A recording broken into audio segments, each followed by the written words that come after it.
pledge allegiance to the flag of the United States of America and to the republic for which it stands, one nation, under God, indivisible, with liberty and justice for all.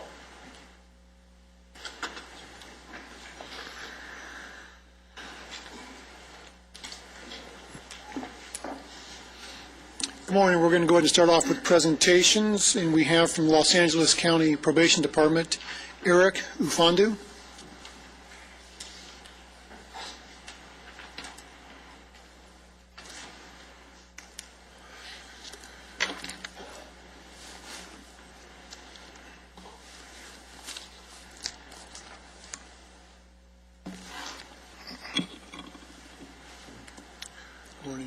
Good morning, Mr. Chairman and distinct commissioners.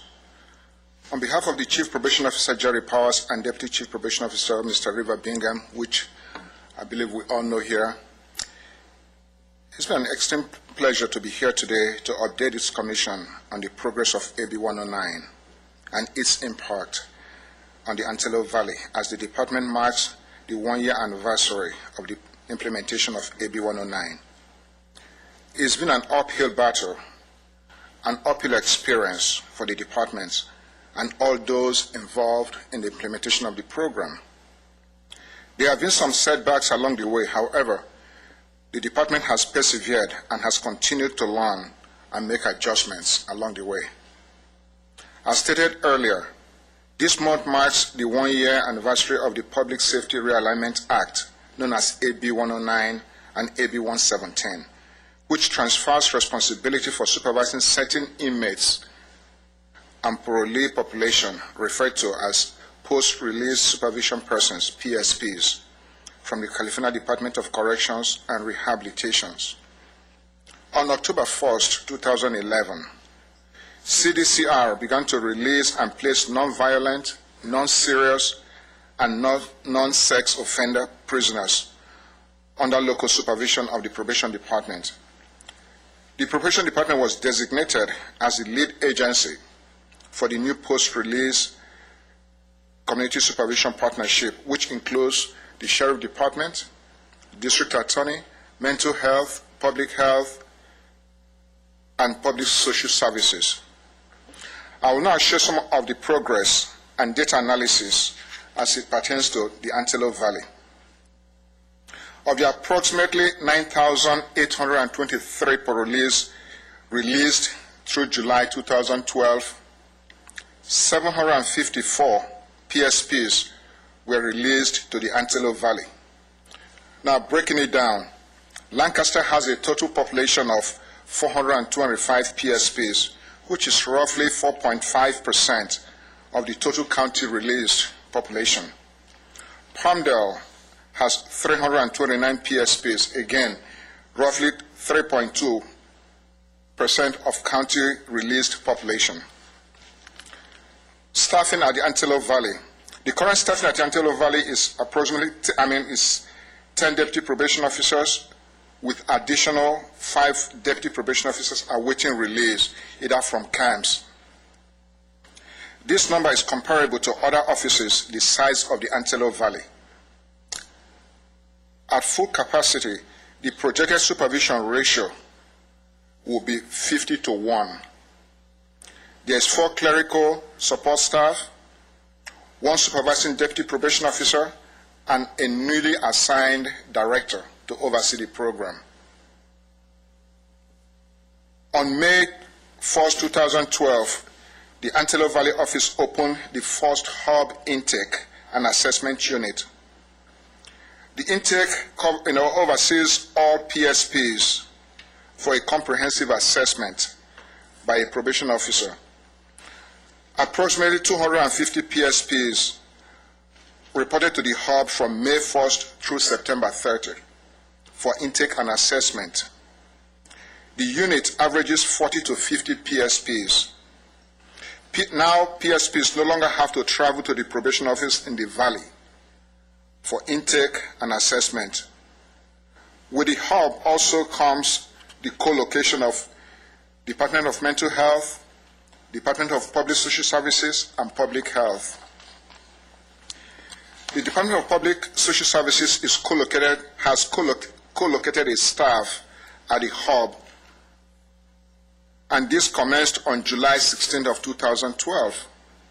From July to September, DPSS screened approximately 168 PSPs for benefits eligibility and enrolled approximately 81 PSPs in benefits programs ranging from general relief and medical. The co-located DPSS eligibility worker also facilitates enrollment for qualified PSPs in the newly Healthy Way LA, which is the county's low-income health plan. The Department of Mental Health also co-located its staff at the hub on September 4th, 2012. Approximately 12 PSPs were assessed and referred to in the first month to the Community Assessment Services Center for the various treatments, ranging from drug treatment, drug abuse treatment, and mental health treatments. This number, according to mental health, is expected to double in the next month, as we see new influx coming from the Antelope, since we no longer refer PSPs down to the valley. Public Health Department will co-locate a staff, hopefully. I received a call from them on Monday, hopefully the first week in November, and that will help out a lot. The Walden House continues to provide transitional housing, sober living homes, shelters, transportation services, and job readiness and placement services for PSPs. Finally, I would like to acknowledge the Lancaster and Palmdale Sheriff Stations for their support. Frankly, without them, I don't know where the program would be up here. They've always assisted with making home visits and also arresting parolees in the office, those with bench warrants. And that concludes my report. I'll be glad to accept any questions. Hello, Mr. Mfandu. Yes, sir. How are you doing? What was the total number of deputies that are assigned to the unit? 15 total, but right now we have 10, and we have 5 awaiting release. Okay, because you said 50 caseload per one deputy, yes. deputy, but we currently have nearly 800 released to the Antelope Valley, so they're at 80 right now? Yeah, at 80 right now. Okay, so we're anticipating the other 5 to come on board. Hopefully, once we get the release dates.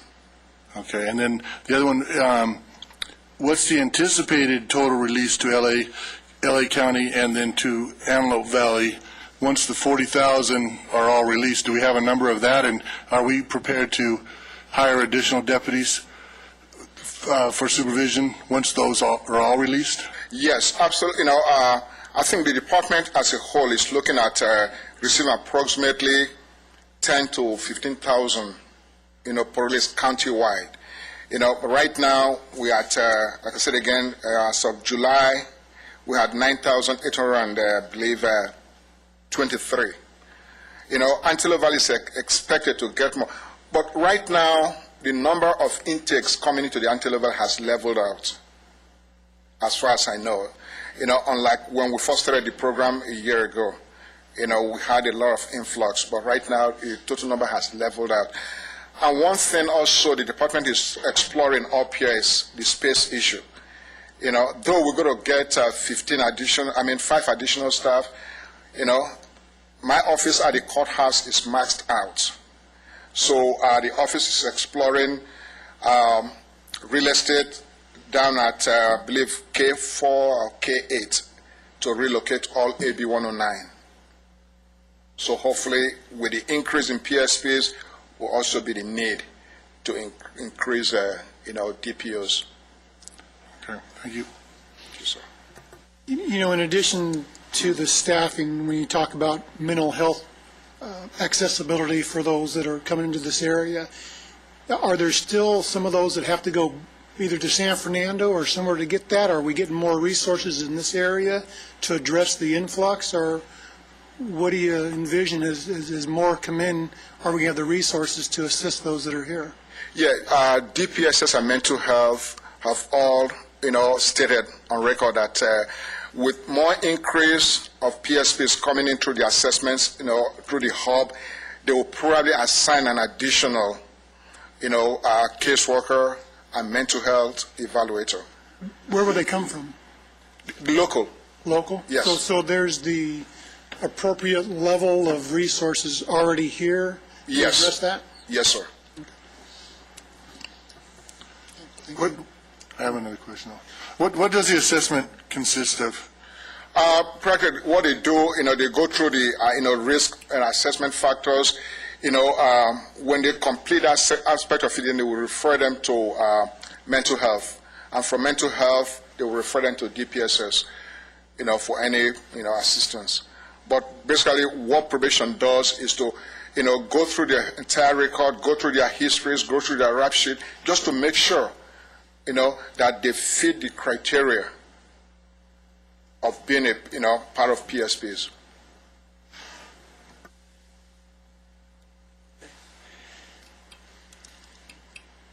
Yes, I had a question. I'm kind of a straightforward guy. I expected you to come in with a woe is me, with all that. Because when we first heard this report a few months ago when we were preparing for this, all these numbers are good.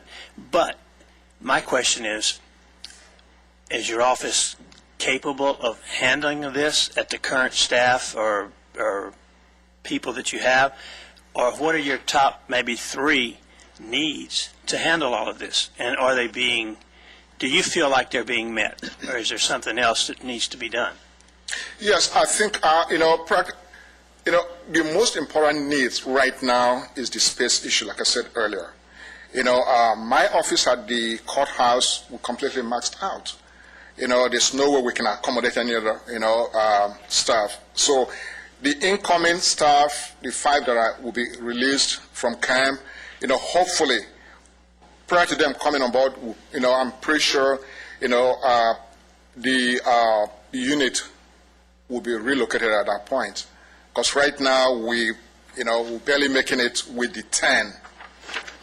Okay, and like I said again, I've explored, other options with the court administrator to see if there's any way we can take over some of the rooms on the 4th floor, but that's still under consideration. But for right now, yes, to answer to your question, yes, I think we're doing the best, I will use the word, underline the best we can with what we have, considering the fact that, the number of PSPs that are being released now have frankly leveled out. And with the co-locators, that's the DPSS as well as mental health, that has actually helped out a lot. Because in the past, we lost approximately, I'll say 1% of those referred, because some of them don't have transportation to go down to the valley to be assessed. But now, with the resources up here, we're able to capture some of them and give them the necessary treatment that they deserve. Thank you, sir. Other comments, questions? I have another question, Eric. What are the reporting requirements right now? Do they come into the office? Do we do home evaluations? Are we checking on their employment? Are we going to the field to check on them since we don't have office space? Or are they coming into someplace to report to us or mailers, or what are they doing? No, there are no mailers. Okay, They report to the office. And like I said, mentioned, towards the end of my report, the sheriff has been so gracious with helping us, with regards to home visits and even, arrest warrants. Most arrests, when they come to the office, and they have an outstanding warrant, what we do, we contact the sheriff, and the good thing about where we located is that there's a sheriff, there are sheriff deputies already assigned to the courthouse. So it makes it a lot easier to contact one of them and say, look, we have a PSP that has an arrest warrant, and they will take it from there. But in terms of home visits, yes, we do make home visits, especially those, on 290 pieces. We do make home visits and check on them. They're on GPS, so we monitor every movement, and with the help of the sheriff once again, we've been able to, keep them under leash. Is the GPS part of is part of the AB 109, or is it a separate unit we've always had? No, it's part of the AB 1. We had our own GPS monitoring with our normal, supervision, but now with the PSPs on board, yes, we have the GPS, and we have a deputy that's assigned. You see, that's one of the things I also, down the road, is to break up the units, or to break up the PSP's population in groups. So, for example, right now, what I've noticed is that, they're all kind of meshed. So down the road, my plan is to break them up and have a specialty for each PO. Right now, we have a PO that's solely responsible for all sex offenders.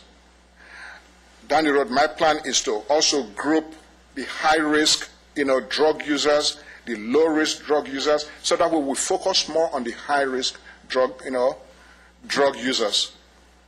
That's my plans down the road.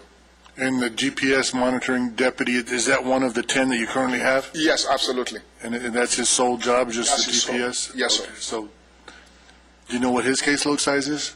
Right now, his caseload is about 40 to 1. Okay. It's about 40, yeah.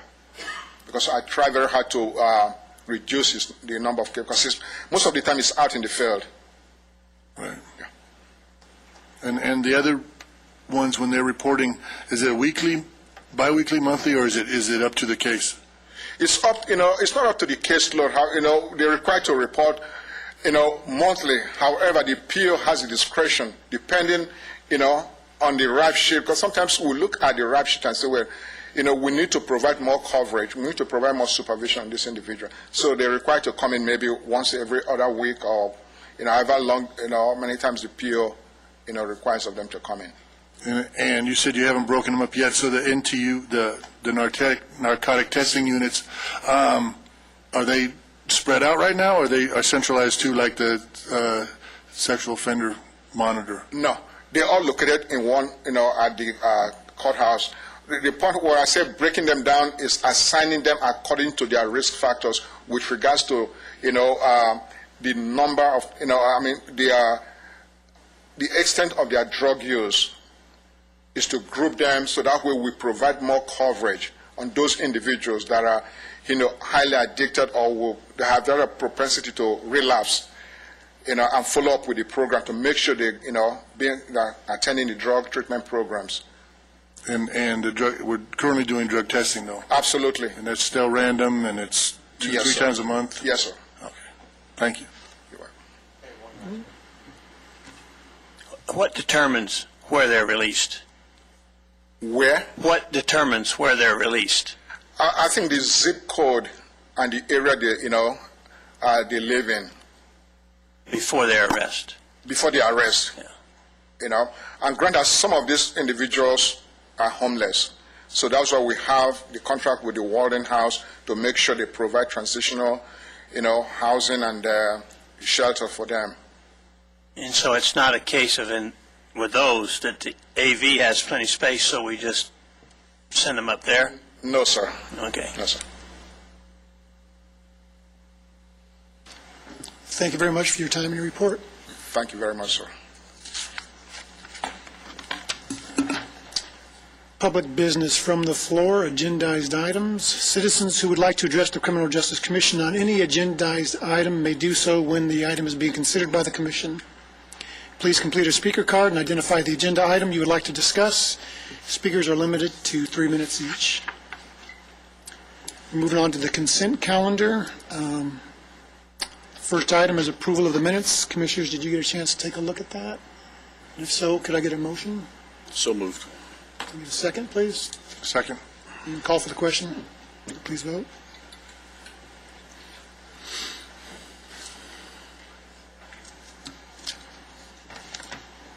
Unanimous. Thank you very much. We'll move on to commission staff presentations, updates, reports. We'll lead off with monthly crime statistics. Mr. Jim Cobalt. Thank you, Commissioner Vieira and Commissioners. This measurement period will be September 2nd to the 29th, 2012. I have some pretty good news for you. Take a look at the monthly breakdowns there where we get down to Part 1 crimes. You can see the bottom end of our range is 58 Part 1 crimes for a week. The upper end is 77. That's a really strong improvement over what we've had, particularly in the early part of the summer, where I think we had 1 week where we broke 100. So it's nice to see the numbers back down there. When we take a look at the comparing this month's report to last month's report, last month we had a weekly average of 69.5 Part 1 crimes with a median of 64. This month our average is 64 and our median is 60.5. That's where we want to be. When we take a look at the most active reporting districts, most of the reporting districts are pretty much our usual high activity areas. Start with 1135. Take a look at 1135. You can see the highest concentration of Part 1 crime activity down along Avenue J, just a little bit east of Challenger Way.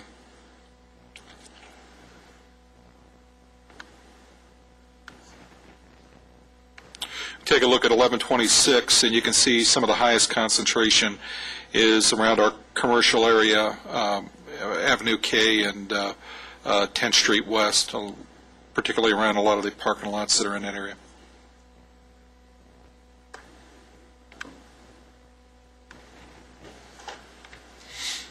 (1137), some of the highest density is up around, again, Avenue J, 20th Street East in that particular area.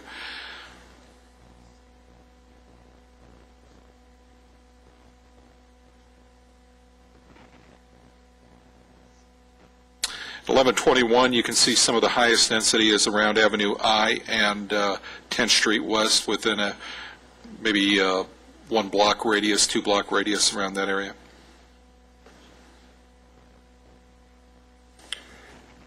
Excuse me.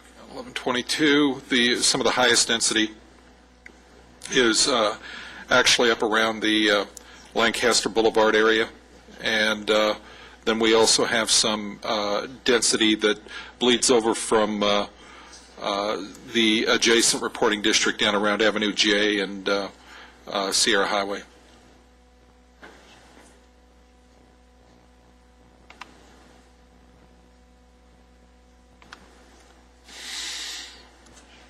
When we take a look at residence burglary, I could only come up with 3 high reporting districts this time because everything else drops down to 1 or 2.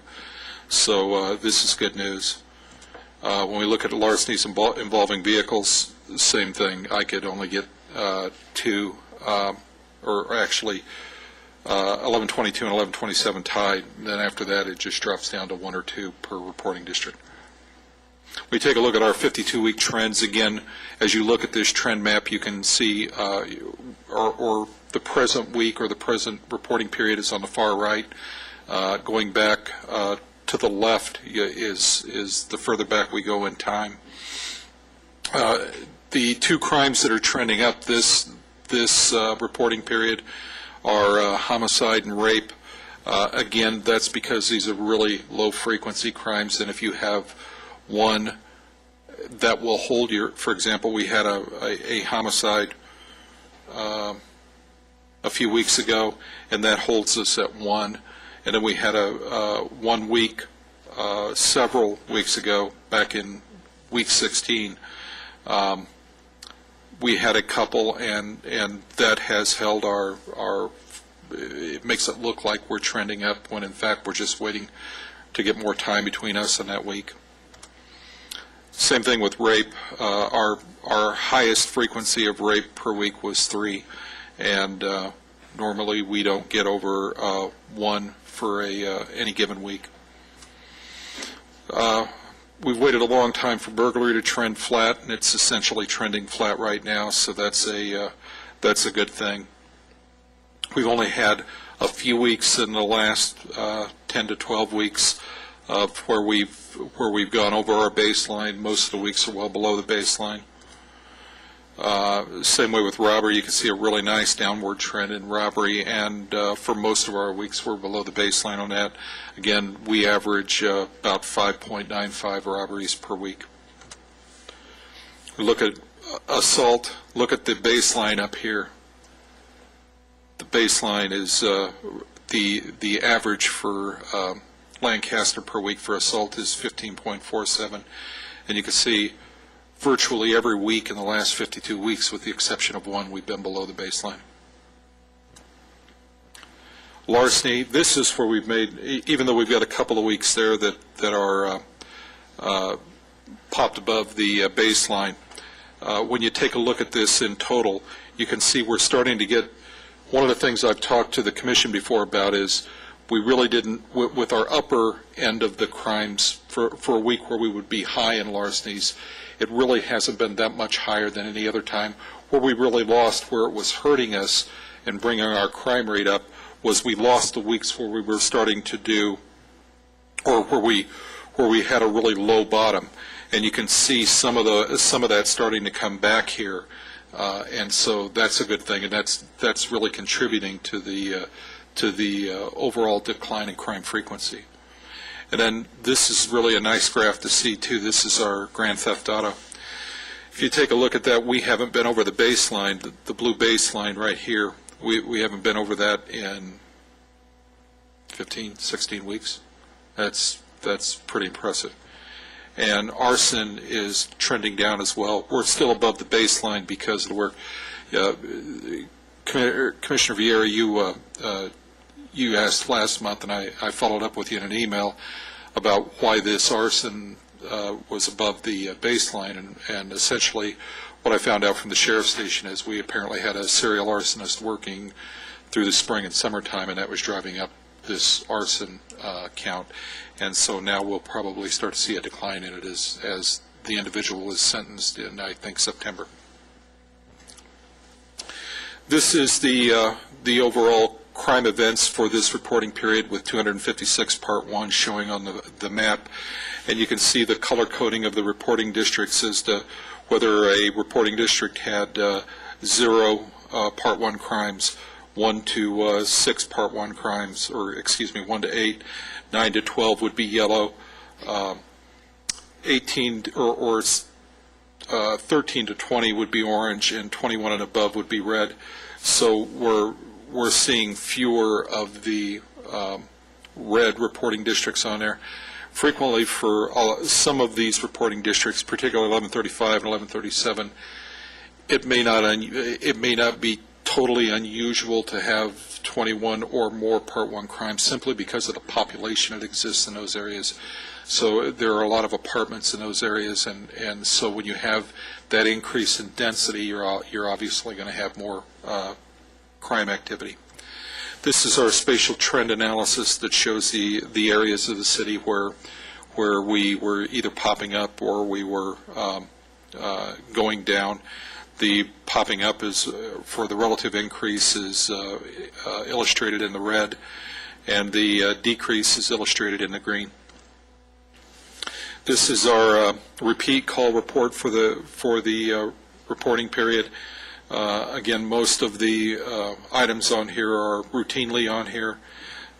Probably the two that are fairly newcomers to this are the Arco station down here on Lancaster Boulevard, and the Aurora Apartments down on 15th Street West.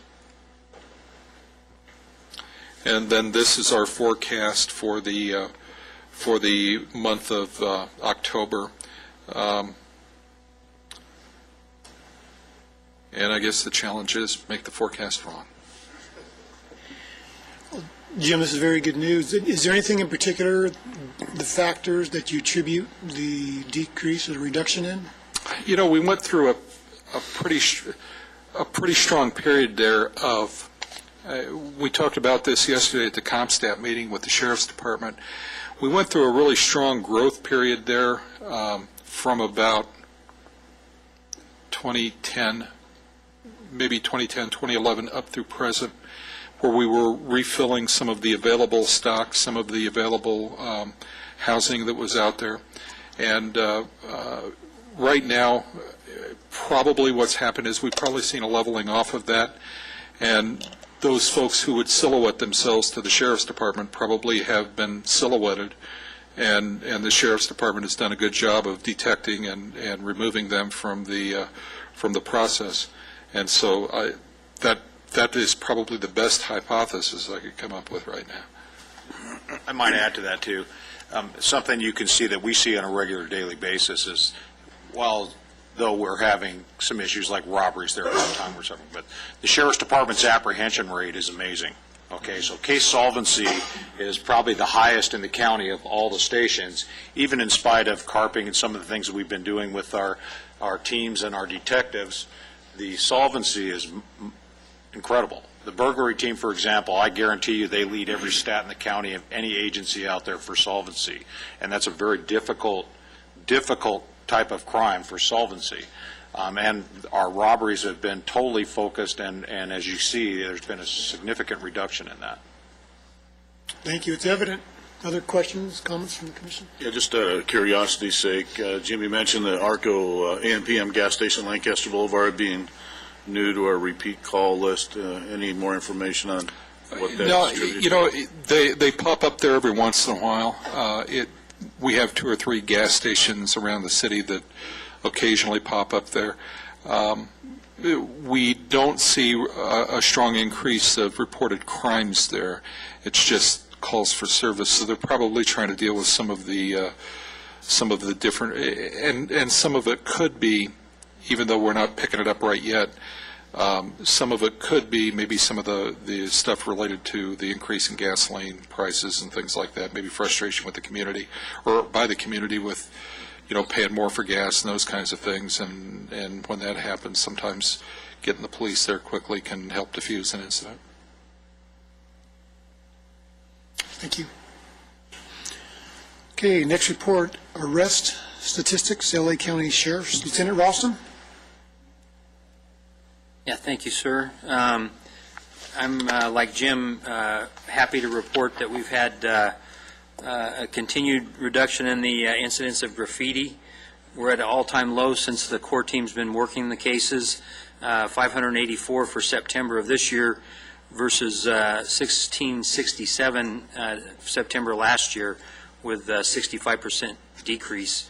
One of the cases that they worked was a top 10 graffiti tagger who recently turned 18, and we arrested him on his way out of juvenile court and introduced him to the adult system, and he's now facing several felony counts in adult court. One of the operations that we recently did, September, with the top core team through AVCFI, was organize a multi-agency operation called Crossroads to Kern County, specifically Cal City, where we went and conducted searches at 49 locations, along with the Cal City Police Department, Kern County Sheriffs, their parole and probation, and approximately 90 personnel. We ended up with 21 felony arrests, 8 misdemeanors, 2 guns, and meth for sales. And the idea there is that these offenders, these gang members, probationers, parolees, go back and forth across the county line, and they were actually our probationers and parolees. And what Mr. Dorico said about the robbery suppression effort, we had a home invasion back in July, and for 5 weeks the robbery suppression team investigated this crime, which was particularly heinous, as the female was awakened in the middle of the night, bound and gagged with duct tape, and then her house was ransacked. They served several search warrants based off of evidence they collected at the crime scene with our crime lab. They ended up with recovering the victim's property, most of it, and 4 people in custody, 2 adults and 2 juveniles. That's still going to trial, and we're still asking for the public's help on that one as far as identifying more of the victim's property. And then also, lastly, I'd like to say that in an effort to reduce auto and pedestrian accidents, our reserve task force conducted a jaywalking operation the other day, issued 25 citations, and made a felony arrest It's 2 reserves, hard workers. And that's all I One have. of them's actually sitting in here, but he's one of my staff guys, so. Yeah. Scott's back there. But I'll introduce him in a minute. And that's all I have, sir. Comments, questions? Thank you very much. Okay, update from the California Highway Patrol. Thank you. Good morning. Morning. Last month, we had 2 fatal collisions in our area, and neither involved DUI.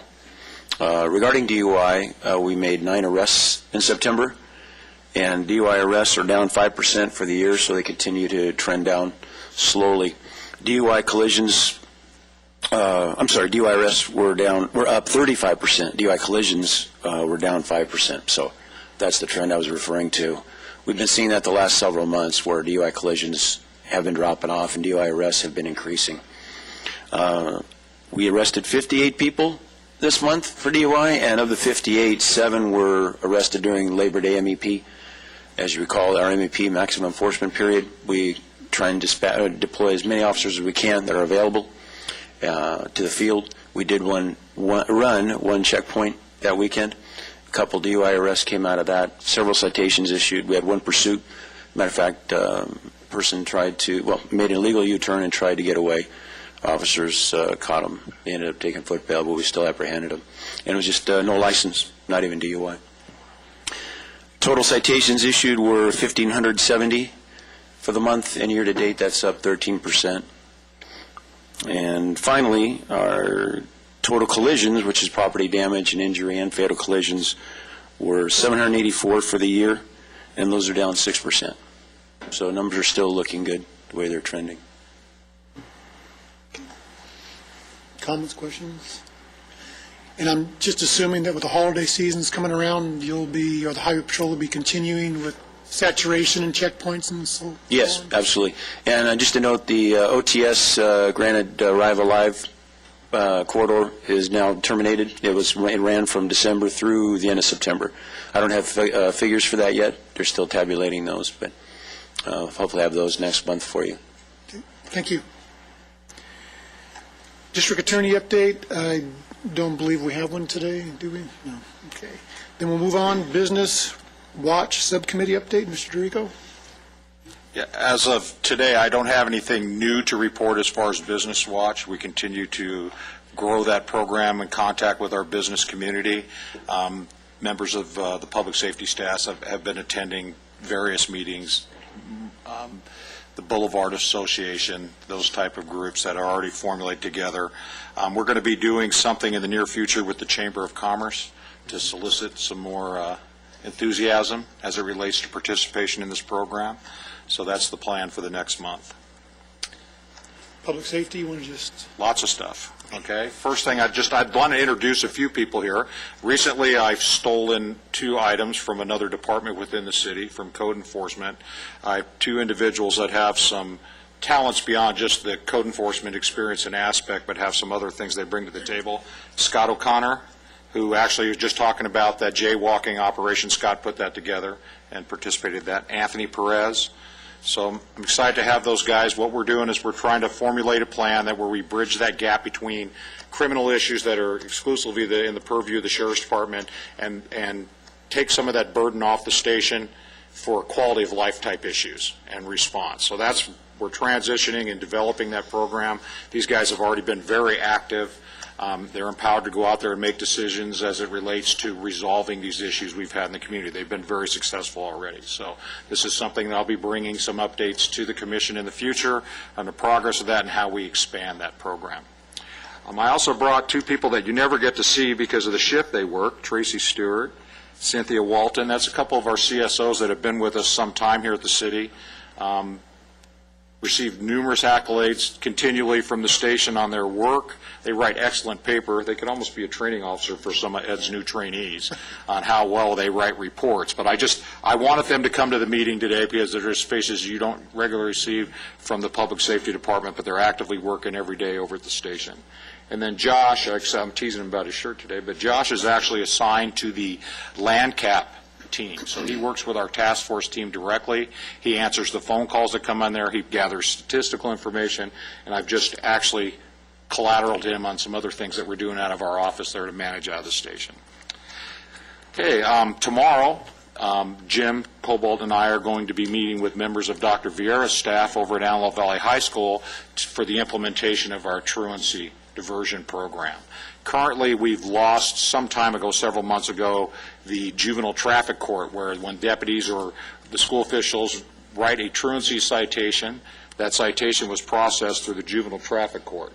Now that no longer exists, the citations are being handled through the probation department with some type of program they have in place, and we're really not seeing anything coming back to the district. So the discussion tomorrow is going to be on the focus on the ADA recovery and what the penalty and thresholds will be as working as the district desires. And then we want to divert those truants as appropriate through our community youth court. So we're expanding that. Actually, Anne Marie now is exclusively working with Jim with the community court, because that's going to probably move into other things as well, as for curfew and those type of issues. So I'm looking forward to having that conversation. It's something we've discussed for some time.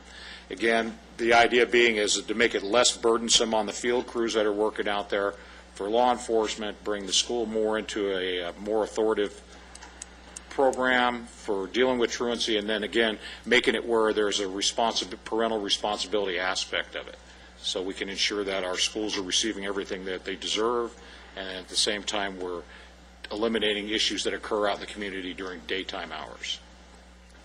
Then members of the public safety staff, along with the CERT volunteers, the Sheriff's Department, the LA County Fire Department, conducted a survey and distribution of these OK cards, and this is in our disaster preparedness model here within the city. And they went into the Shadow Crest neighborhood, and I believe it was 600 home visits. Over 600 homes were visited, surveyed, provided a bunch of information as it regards to public safety programs within the community, the CERT program, encouraging people to participate in Neighborhood Watch and to become CERT qualified in their neighborhoods. And the mindset being is that we want to have a representative in every neighborhood, that if disaster strikes here in the Antelope Valley, we have that liaison for that disaster assessment throughout our community. It also involved our EOC here at the city, where we worked with their ham radio operators from CERT and activated our radio communications, and it went really well, and there was a ton of participants. Our volunteers in this community amaze me. Between CERT, the sheriff volunteers, probably every city event, if you see, you'll see 25 to 30 sheriff volunteers. Every time we've asked them to step out there for conducting surveys in some of our targeted areas in the city, like the El Dorado neighborhood, they always step up. Same thing with the CERT folks, and there's a lot of people that work both of them, okay, and very active group. It's impressive to see.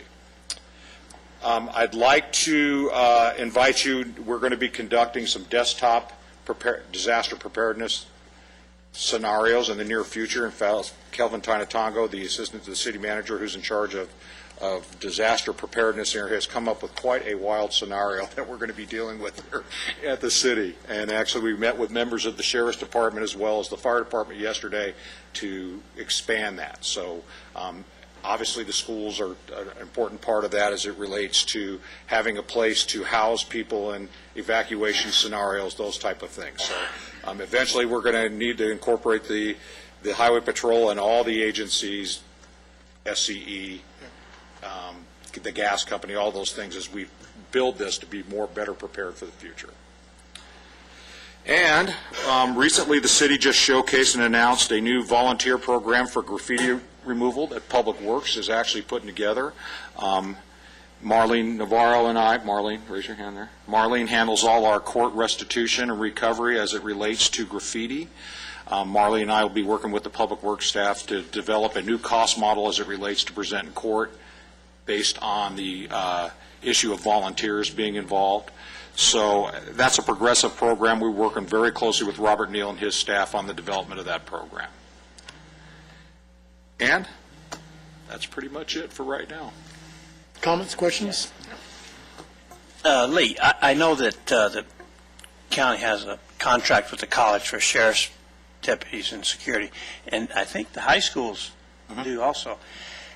Would it be possible to get some kind of report, similar to what Jim talks about with what happens at the high schools and the colleges, at the college? Sure. In terms of statistics, the crimes that are happening there? That'd be easy. It would be easy for us to do Yeah, that. I'd like to see that. It'd be interesting. Sure. I know that since you implemented that program at the college, your incident rate has gone down significantly. big time. It's been an incredible program. Our report includes information on the college and on the high schools because they're counted in our numbers. Yeah, and I know that, but it's like, I'd be curious as to see what kind of crimes are happening at the high school. No, it doesn't have to be listed as each high school, but the high school arrests were for... Well, we could do that, and there's probably some other things based on the contact with the deputies, because, the value of those programs, the intelligence aspect gathering of it beyond the scope of just the security of the schools is, you can't even put a number on that. So that was something, we worked very closely with the high school district this year on renegotiating their contract with the sheriff's department, and to be honest with you, contract law really did a great job of working with us on that so we can maintain that program. And again, if you talk to our gang detectives or our task force teams, and in that relationship from the school deputies on campus with the security staff and the school administration and teachers, there's a lot of conversations that take place to deal and identify issues before they happen. Yeah. And I think the proactive aspect of that is really valuable. Yeah, and my office now deals with the students that get disciplined. I have to deal with. So I'd be interested in seeing some of this. Yeah, we could definitely put something together. We could come up with a format we can discuss anytime you'd like on what you'd like to see from that exactly. Other comments, questions? Well, sounds like you guys are keeping busy, Lee. Appreciate all the efforts that are out there as well, and I know that we also be working with you the next couple of days with regards to the centennial celebration they're having over at AV High School with the parade and reunion this weekend, so appreciate your efforts there as well. And I wanted to thank your staff at the school. They've been pretty excited. The students have been amazing when we've met with them and all the plans they had. I do want to thank Tim as well. Tim and Tom have been very gracious on what they've provided for that celebration this weekend. We're pretty darn excited about it. There's a lot of folks coming into town. So. Thank you. Public business from the floor, non-agendized items, and we do have two speaker cards. First one being Ms. Michelle Egberts.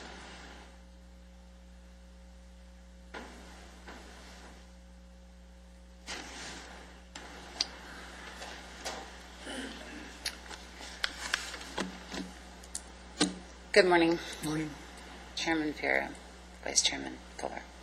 Commission, I think you all know who I am. I was found not guilty of 2 charges from the city that were never committed. There's been a lot of collateral damage behind it. Jim Capel is no longer with the Department of Corrections. He's been severed from his employment.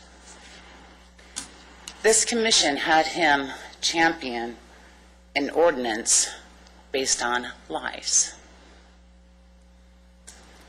Stats that were untrue. Now, this man chose to retire instead of being fired, which I commend him. Jim Capel was a good agent, an exceptional agent. In 2009, I came to the city asking for help on reentry. We have to discuss it. If you want the 70% recidivism rate to go down, you have to do something. You have to be proactive. It's called prevention, intervention, and suppression. We cannot arrest our way out of the problem. Next year in June is a perfect storm coming upon us, where we're going to be in contempt of court. The U.S. Supreme Court made a decision for CDCR to reduce the population down to 137.5%, which we're not going to make it. Every day there's additional inmates over that number. It's going to cost us $1 million. Can we afford that? No. So therefore, Chairman Vera, I want to suggest that this commission look at creating a reentry task force once again.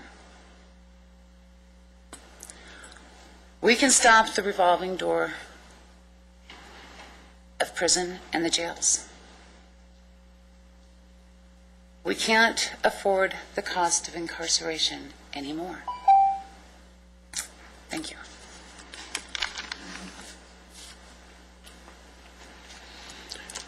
Next speaker, Richard Macias. Hello. Morning. I'm here basically just to put a little bit of information into the record for the information of people who are not aware of this. Okay. Anyway, I'm citing Penal Code Section 17.5 A and some of the information that follows. And A states that the legislature finds and declares all of the following. 1. The legislature reaffirms its commitment to reducing recidivism among criminal offenders. 2. Despite the dramatic increase in corrections spending over the past 2 decades, national reincarceration rates for people released from prison remain unchanged or have worsened. National data shows that about 40% of released individuals are reincarcerated within 3 years. In California, the recidivism rate for persons who have served time in prison is even greater than the national average. 3. Criminal justice policies that rely on building and operating more prisons to address community safety concerns are not suitable and will not result in improved public safety. 4. California must reinvest its criminal justice resources to support community-based corrections programs and evidence-based practices that will achieve improved public safety returns on this state's substantial investment in its criminal justice system. 5. Realigning low-level felony offenders who do not have prior convictions for serious violent or sex offenses to locally run community-based corrections programs, which are strengthened through community-based punishment, evidence-based practices, improved supervision strategies, and enhanced secured capacity will improve public safety outcomes among adult felons and facilitate their reintegration back into the community. 6. Community-based corrections programs require a partnership between local public safety entities and the county to provide and expand the use of community-based punishment for low-level population offenders. Each county's local community corrections partnership, as established in paragraph 2 of subdivision B of section 1230, should play a critical role in developing programs and ensuring appropriate outcome for low-level offenders.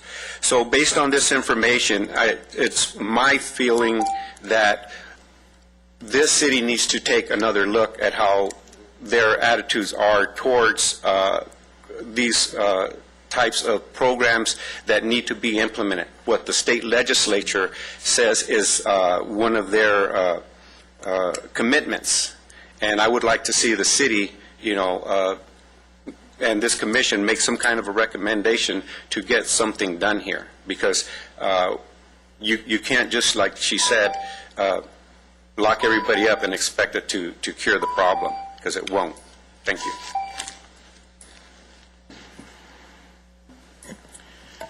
Any commissioner comments? Mr. Chris? Mr. DeRico, don't we have a program in place for the city? Weed and Seed and those Yes, other and through programs? Paving the Way Foundation, there's a formulated reentry program. Also, we have a program that exists through a JAG grant funding where we diverted funds to assist with that reentry and training program. So we do have those that want to participate in those programs that these two individuals talked about. And then Mayor Paris had made it perfectly clear that we don't, let me put it in his words, that certainty of apprehension is the best way to deal with it. That's correct, sir. Okay. Thank you. Thank you. One other comment. In addition, not only at the adult level, but the Weed and Seed program is also servicing the juveniles upon release with educational services, everything from mental health services to job placement. So we do have those in place. And just as I was talking to Director Rufando earlier, that's why I was questioning the assessments that they do, because part of this assessment is what we call MDT, a multidisciplinary team, which involves mental health. It calls health services, educational services, all the programs that could be available for a continuity of services from incarceration back into the community, so we know exactly what they need upon release.